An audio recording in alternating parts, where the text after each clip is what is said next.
Hello, thought I'd give you a tour of how the front yard container garden is getting on. Here we have some lettuces doing nicely. I've just been picking the outer leaves of these and letting the inners regrow. The slugs have been at them, but luckily there's still plenty there. This is some red Russian kale, which actually is not as tender as it normally is, and I'm not sure if that's the variety or whether it's perhaps got a bit dried out at some point. Sometimes if a container dries out, things go a bit tough. Anyway, I'm not sure. It's still nice in if it's cooked, not so good in salads. This is a courgette, which is producing some nice looking courgettes there. I haven't picked one from this one yet, but I think we've got 3, 4, 5 coming on that one, and another variety courgette here. Just picked one from here the other day, but there's a few more coming on there, a few more small ones, and some. I love the orange flowers as well. This is chard, which I've sown quite close, mostly to get the leaves, actually to eat them about this size. I really like them about this size. This time of year. And here we have some fava beans, which are basically broad beans, but a small variety, just grown from.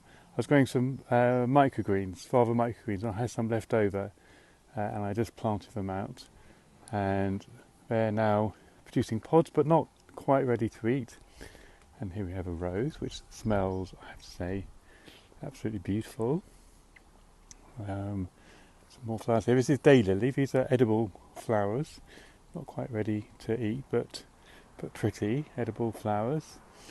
And this is a type of kale, which is tender and doing nicely. This one, slightly unusual variety, as you can see. It's got these ragged leaves there, and these peas are doing nice here. So these peas are nice.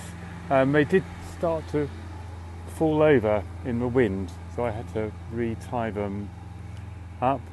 And here we have some purple raspberries. Now this is quite frustrating because these are all ready to fruit, or they are fruiting, but the pigeons have suddenly discovered that they like them.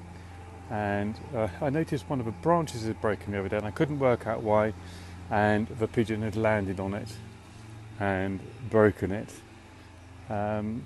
Strawberries coming on there, and those are just some seeds germinating, some more carrot seeds and things germinating. Blackberries, those will be ready in another week or two. Lots of them, lots and lots of them. Quite a big pot, and there's mint growing underneath. I really need to pick that mint actually, because it's rather taking over, so I need to pull some of it out. And just here you can see is a ladybird larvae. Hurrah! There it is. And some of my blueberries were killed in the winter, which is really sad. The 2 big ones actually, but this one here survived, and it's got some nice looking berries on it. Here are some more peas, and again the pigeons have decided they like peas now, which is frustrating, so that's why they're covered with mesh.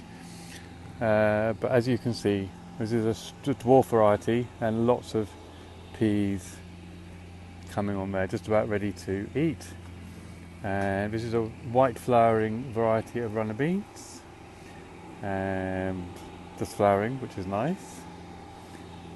Apples, there'll be obviously some time. Some French beans, some fennel, some more mint down here. Yeah, these are French beans. I grow these beans in these veg crates. They seem to do quite well. What else have we got? Got some more chard here, herbs.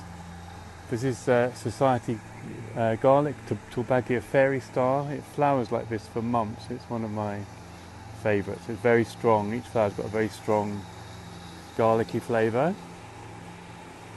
And here we have spring onions sown very thickly. This is a bit of experiment. I'll tell you more about that in another video. And some leeks in the middle here, still small. Seeing how they're going to do in the container, I'm not sure really.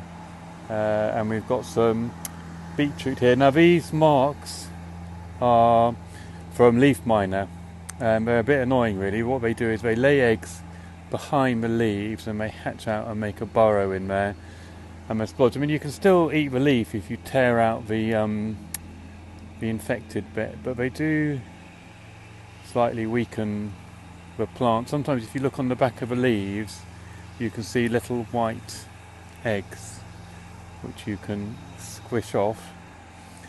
These are carrots sown very close, again as an experiment.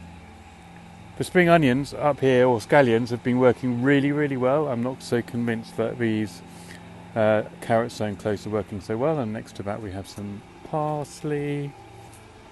These are wineberries, Japanese wineberries, which the bees actually really love. As you can see, there's a honeybee going around here. But they've been very busy, the honeybees, on this recently. I've got 2 pots of this. See, there's really quite a lot of it there. This is a plum tree which has never really done much. I think the frost always kills the blossom every year, but I'm living hope. And likewise with this cherry, actually, this has not done very well yet either. But sometimes you need to persevere. Sometimes it can take a while. And this is a Chilean guava in this pot here, and this does very well every year. Produces lots and lots of fruit late in the year. We have another purple raspberry here, purple raspberry Glen Coe. Yeah, I think it needs repotting. It doesn't. Well, the leaves are a little bit yellow, aren't they? But it's still producing quite a good amount of fruit, and these will turn a darker purple as they ripen. These are some microgreens I'm growing. This is rucola. As you can see, the birds have been in here and dug that up, so I really need to cover that. And here we have, in this pot here, we have a Jerusalem artichoke and another rose by the front door. So that's just a little tour of the concrete front yard.